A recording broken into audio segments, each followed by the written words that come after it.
Имајќи ја предвид стагнацијата на општината во изминатите 8 години, имам поголем мотив да ја побарам довербата на граѓаните за градоначалничката позиција, рече кандидатот за градоначалник на Чешиново Облешево, Горанчо Крстов, предложен од коалицијата предводена од СДСМ. При тоа, тој се задржа на проблемот со иселувањето на младите од населените места, поради незадоволството од нерешавањето на нивните приоритети.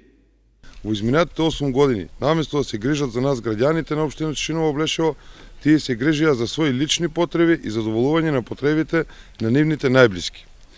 Периодот кој ние граѓаните на општина Чешиново Облешево треба што побрзо да го заборавиме.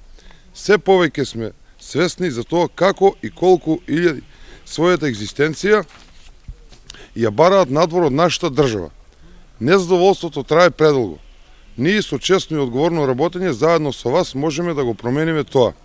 Идеите наведени во нашата програма ќе ни бидат цел на остварување и градење на еднината на нашите деца овде.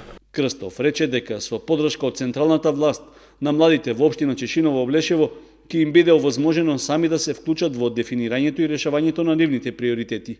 На крајот од обраќањето додаде дека ќе се залага со демократско и честно работење да им овозможи шанса за подобар живот на сите граѓани, особено на младите.